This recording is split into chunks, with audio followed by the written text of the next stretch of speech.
The plea deal calls for a 10-year cap on how long Manafort will be sent to prison, according to a source. President Donald Trump's former campaign chairman Paul Manafort has agreed to plead guilty in a foreign lobbying and money laundering case brought by special counsel Robert Mueller.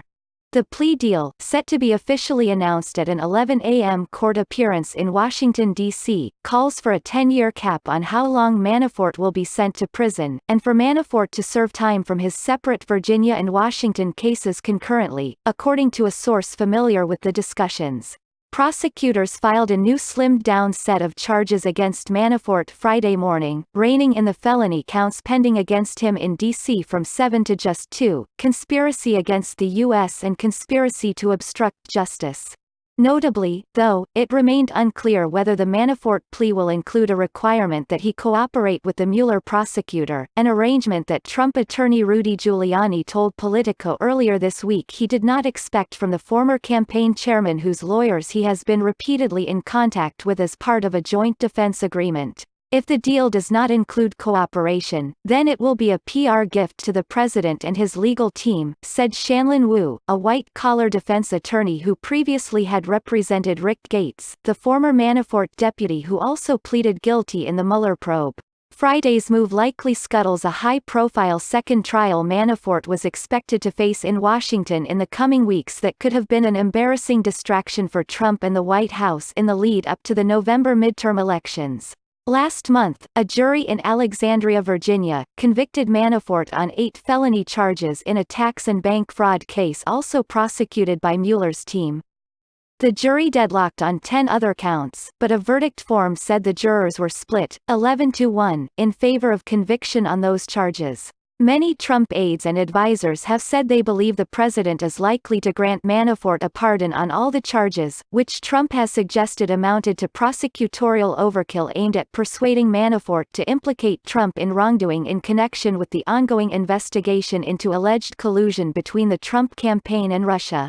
The charges filed Friday morning came in a criminal information replacing the current indictment in the Washington-based case against Manafort. The new charges mean that prosecutors have agreed to drop 5 counts, including money laundering, failing to register as a foreign agent and making false statements. Manafort appears set to admit to those allegations as part of the umbrella conspiracy against the U.S. charge, but the individual charges and the potential prison time they carry are being dismissed. Last June, Mueller's team added startling new charges to the case, alleging that Manafort conspired with a longtime associate they describe as linked to Russian intelligence, Konstantin Kilimnik, to tamper with witnesses.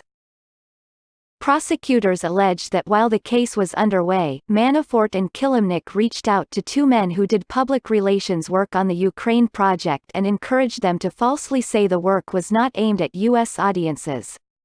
None of the charges filed against in Virginia or Washington directly accused Manafort of any improper ties to Russia or of seeking to advance Russian interests during the roughly 3 months he spent as Trump campaign chairman in 2016. However, investigators have explored whether he was subject to Russian influence during that period. Documents shown at Manafort's Virginia trial indicated that in 2015 he was owed $1 million by a Ukrainian oligarch for political work. In addition, prosecutors revealed that Manafort was loaned at least $10 million by a Russian oligarch during a business relationship that eventually soured. Congressional investigators reportedly obtained emails showing that during the 2016 campaign Manafort offered to arrange private briefings for the Russian businessman Oleg Deripaska. Jury selection for Manafort's D.C. trial was set to begin Monday, with opening arguments scheduled for a week later. ABC News reported that it spotted Manafort's defense team arriving at Mueller's Washington office late Thursday morning in a vehicle that entered through a garage sometimes used to sneak witnesses in and out without attracting media attention. The lawyers stayed more than 4 hours before emerging, ABC said.